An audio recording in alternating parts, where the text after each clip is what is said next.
اور فرعون نے کہا کہ حامان میرے لیے ایک محل بناؤ تاکہ میں اس پر چڑھ کر رستوں پر پہنچ جاؤں، یعنی آسمان کے رستوں پر،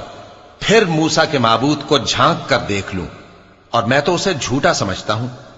اور اسی طرح فرعون کو اس کے اعمال بد اچھے معلوم ہوتے تھے اور وہ رستے سے روک دیا گیا تھا، اور فرعون کی تدبیر تو بیکار تھی۔ اور وہ شخص جو مومن تھا اس نے کہا کہ بھائیو میرے پیچھے چلو، میں تمہیں بھلائی کا رستہ دکھاؤں گا۔ بھائیو یہ دنیا کی زندگی چند روز فائدہ اٹھانے کی چیز ہے، اور جو آخرت ہے وہی ہمیشہ رہنے کا گھر ہے۔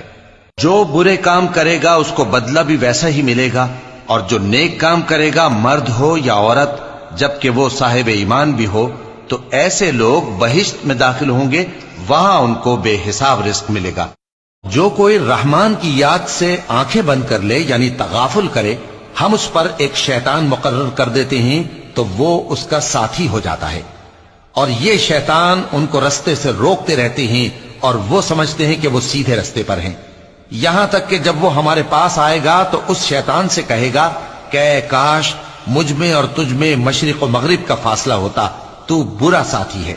اور جب تم ظلم کرتے رہے تو آج تمہیں یہ بات فائدہ نہیں دے سکتی کہ تم سب عذاب میں بھی شریک ہو۔ تو کیا تم بہرے کو سنا سکتے ہو یا اندھے کو رستہ دکھا سکتے ہو، اور جو کھلی گمراہی میں ہو اسے راہ راست پر لا سکتے ہو؟ پھر اے پیغمبر اگر ہم تم کو وفات دے کر اٹھا لیں تو بھی ان لوگوں سے تو ہم انتقام لے کر رہیں گے،